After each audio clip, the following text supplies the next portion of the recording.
بسم اللہ الرحمن الرحیم۔ حضرت عمر رضی اللہ عنہ کا قصہ۔ حضرت عمر رضی اللہ عنہ جن کے پاک نام پر آج مسلمانوں کو فخر ہے اور جن کے جوش ایمانی سے آج 1300 برس بعد تک کافروں کے دلوں میں خوف ہے، اسلام لانے سے قبل مسلمانوں کے مقابلہ اور تکلیف پہنچانے میں بھی ممتاز تھے۔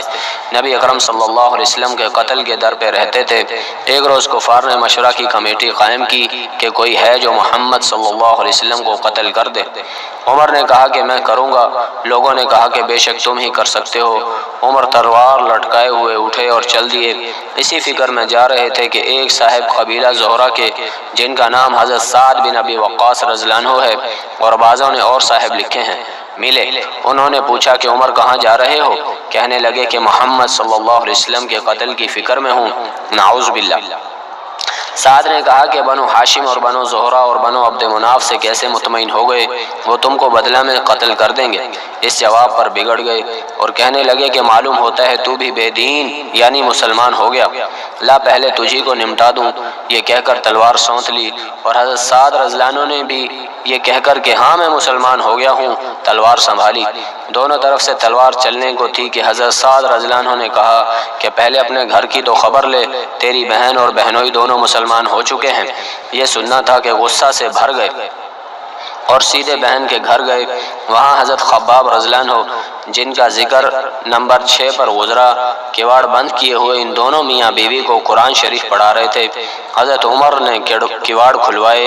ان کی آواز سے حضرت خباب رضی اللہ عنہ تو جلدی سے اندر چھپ گئے اور وہ صحیفہ بھی جلدی میں باہر ہی رہ گیا جس پر آیات قرآنی لکھی ہوئی تھی۔ ہمشیرہ نے کواڑ کھولے۔ حضرت عمر کے ہاتھ میں کوئی چیز تھی جس کو بہن کے سر پر مارا، جس سے سر سے خون بہنے لگا اور کہا کہ اپنی جان کی دشمن تو بھی بددین ہو گئی۔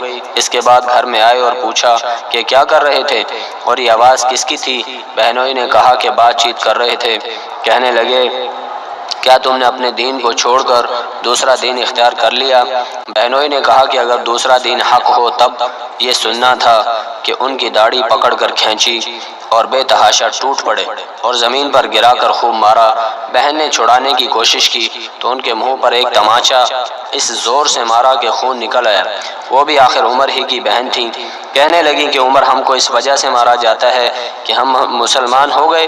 بے شک ہم مسلمان ہو گئے ہیں، جو تجھ سے ہو سکے تو کر لے۔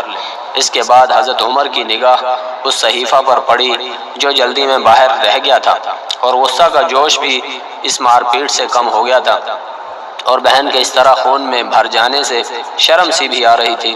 کہنے لگے کہ اچھا مجھے دکھلاؤ یہ کیا ہے؟ بہن نے کہا کہ تو ناپاک ہے اور اس کو ناپاک ہاتھ نہیں لگا سکتے۔ ہر چند اصرار کیا مگر وہ بے وضو اور غسل کے دینے کو تیار نہ ہوئی۔ حضرت عمر نے غسل کیا اور اس کو لے کر پڑھا۔ اس میں سورہ طٰہٰ لکھی ہوئی تھی۔ اس کو پڑھنا شروع کیا اور اننی انا اللہ لا الہ الا انا فاعبدنی واقیم الصلاۃ لذکری تک پڑھا تھا کہ حالت ہی بدل گئی۔ کہنے لگے کہ اچھا مجھے بھی محمد صلی اللہ علیہ وسلم کی خدمت میں لے چلو۔ یہ الفاظ سن کر حضرت خباب رضی اللہ عنہ اندر سے نکلے اور کہا کہ اے عمر تجھے خوشخبری دیتا ہوں کہ کل شب پنجشنبہ میں حضور اقدس صلی اللہ علیہ وسلم نے دعا مانگی تھی کہ یا اللہ عمر اور ابو جہل میں جو تجھے زیادہ پسند ہو اس سے اسلام کو قوت عطا فرما۔ یہ دونوں قوت میں مشہور تھے۔ معلوم ہوتا ہے کہ حضور صلی اللہ علیہ وسلم کی دعا تمہارے حق میں قبول ہو گئی۔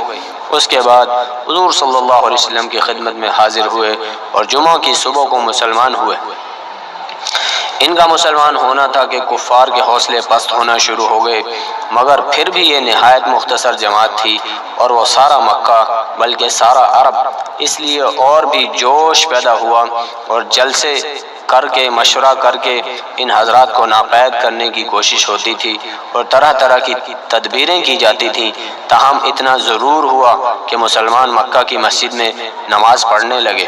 حضرت عبداللہ بن مسعود رضی اللہ عنہ فرماتے ہیں کہ عمر رضی اللہ عنہ کا اسلام لانا مسلمانوں کی فتح تھی اور ان کی ہجرت مسلمانوں کی مدد تھی اور ان کی خلافت رحمت تھی۔